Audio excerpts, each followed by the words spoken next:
অবশেষে সেইটাই ঘটছে যেটা আমরা সন্দেহ করেছিলাম। ইরান কিন্তু অলরেডি আগে থেকেই আরব আমিরাতকে সাবধান করে আসতেছিল, ফিরে আসো, দালালির পথ থেকে ফিরে আসো, কিন্তু আরব আমিরাত উল্টো হুমকি দিতে থাকে ইরানকে। তারপর ইরান পাল্টা জবাবে কি করলো আপনারা দেখেন, বুর্জ খলিফার উপর ড্রোন হামলা চালিয়েছে ইরান। আরব আমিরাতের অর্থনীতি অনেকটা এই বুর্জ খলিফার উপর নির্ভর করে, কিন্তু ইরান এই বুর্জ খলিফাকে টার্গেট করে ড্রোন হামলা চালিয়েছে। আপনারা ভিডিওতে দেখতে পারবেন যে বুর্জ খলিফার পাশে কিন্তু ধোঁয়া উঠছে, আগুন জ্বলছে। এমনটা হোক আমরা চাইনি, আমরা চেয়েছিলাম মুসলিম বিশ্ব যেন ঐক্যবদ্ধ হয়ে দুশ্মনদের সাথে লড়াই করে, কিন্তু আমরা দেখতেছি এর উল্টোটা। আমাদের দুশ্মনের সাথে আমাদের মুসলিম বিশ্ব ঐক্যবদ্ধ হয়ে আমাদের একটা মুসলিম দেশ ইরানের উপর আক্রমণ করতেছে। সৌদি আরব, কাতার, ইউএ, কুয়েত, ওমান, সুদান, এই সব দেশ ঐক্যবদ্ধ হয়েছে ইরানের বিপক্ষে, আমেরিকার পক্ষে দাঁড়িয়েছে। এই জন্য ইরান মূলত ড্রোন হামলা চালিয়েছে বুর্জ খলিফাতে। কিন্তু খুবই দুঃখজনক বিষয় হচ্ছে গিয়ে এই ড্রোন হামলা মিস হয়েছে। আপনারা দেখতে পাবেন যেখানে আগুন জ্বলছে, যেখানে ধোঁয়া উঠতেছে, মূলত বুর্জ খলিফার পাশের একটা জায়গায় গিয়ে ড্রোন বিস্ফোরণ হয়েছে। এই জন্য বুর্জ খলিফার কোনো ক্ষতি এখন অব্দি হয়নি, কিন্তু পরবর্তীতে যে হবে না এর কোনো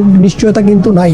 যেহেতু অলরেডি ইরান বুর্জ খলিফাকে টার্গেটে রেখেছে, তার মানে পরবর্তীতে বুর্জ খলিফার উপর আরো অ্যাটাক আসতে পারে। এখনো যদি আরব আমিরাত তার দালালি ছেড়ে নিরপেক্ষ অথবা ইরানের পক্ষ না নিরপেক্ষ না হয়, তাহলে কিন্তু আরব আমিরাতের কপালে দুঃখ আছে। আরব আমিরাতের অনেক জায়গায় যুক্তরাষ্ট্রের সেনাঘাঁটি আছে, মূলত ইরান ওই সেনাঘাঁটিগুলোকে লক্ষ্য করে মিসাইল ছুটতেছে, ড্রোন হামলা চালাচ্ছে। এখন আরব আমিরাত প্রশ্ন করতেছে যে আমার দেশে কেন তোমরা হামলা চালাচ্ছ? ওই সেনাঘাঁটিগুলো থেকে ইরানের উপর হামলা যাচ্ছে, কিন্তু ইরান পাল্টা হামলা যদি ওদের উপর চালায়, তখন ওই মুসলিম দেশগুলো আওয়াজ তুলে আমার উপর হামলা হইতেছে কেন, আমার উপর হামলা হইতেছে কেন? তোমার দেশ থেকে যখন ইরানের উপর হামলা চালায় তখন তুমি কেন প্রতিবাদ করো না?